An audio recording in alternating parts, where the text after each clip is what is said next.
Mornye is here and she took everything from me, every single bit, but it was worth it.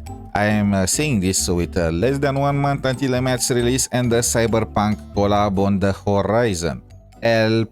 As always, it is time to showcase her in Tower of Adversity with her strongest teams so we can see what she's capable of and also who are her best partners. If you enjoyed the video, remember to press that like and subscribe button, it helps a ton.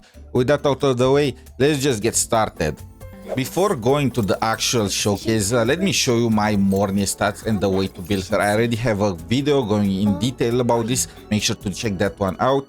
Essentially, I am using Discord. I don't have her signature because it is pretty bad. She has no sequences or the skills are at 10-10-10 with the Hall of Starry Radiance healing set. And I have over 260% energy regen, so I'm able to take advantage of all her buffs. And we are kicking things off with the Mono Fusion team. And as you can already see, Mornye deals no damage. Because of that, I do not recommend trying to optimize her DPS. It's not worth the resources invested, in my opinion. And in this team, Mornye takes the place of Brent. Before, if you do not have our resident pirate, you'll be forced to run either a stainless Mono Fusion team or to use Shorekeeper and lose some of Lupa's buffs, which was not ideal. Now you have more options through Mornye. I am using Galbrena because, well, her damage is insane, but you can also use Changli or Angkor, or even, why not, you can also use Brent. Use Brent with Mornye and make an immortal team. The important part is only to have 3 fusion characters, with 2 of them being Lupa and Mornye. Now, this team though has a lot of anti-synergy. First of all, because you do not have lynae, you have no way to apply the shifting state.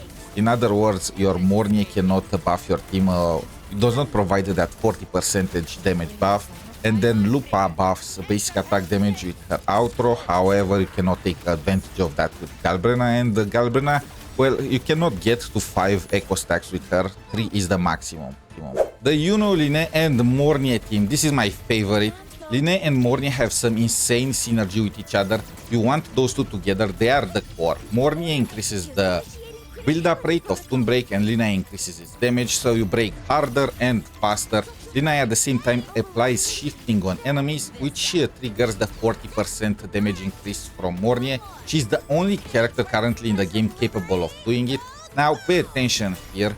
I have to wait until my DPS is on the field in order to break the boss, because the duration of the buff is very short, only 8 seconds, unless you have a sequence one which increases it to 20.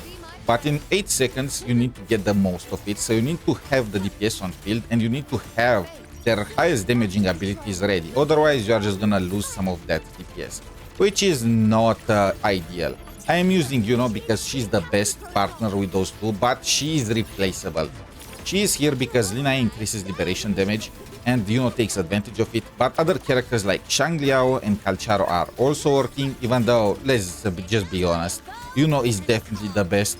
Iuno also provides healing to the team, and you have Mornye providing healing to the team. With the amount of break that you do, with how often you interrupt the enemies, and with the survivability of this team, I can't wait to try it against hologram bosses. I'm expecting complete success. And you can see right here, floor 4, completed with 30 seconds left.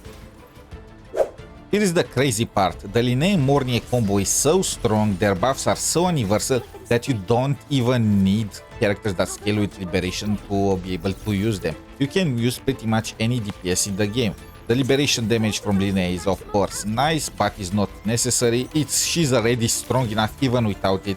Of course, you can't use Zani or Cartetia on this team. Zani requires Spectrofrazzle and Cartetia requires Aero Erosion, so that's an issue there.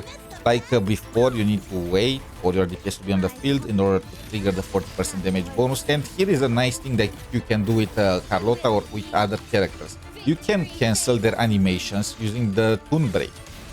Pay attention if you plan to do something like this though, because your characters might suffer from lack of energy regen.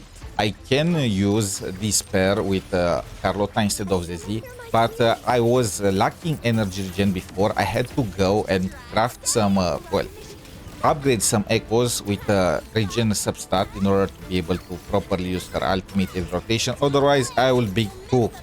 And a very interesting thing happened here. I heard about this before, but never it never happened to me.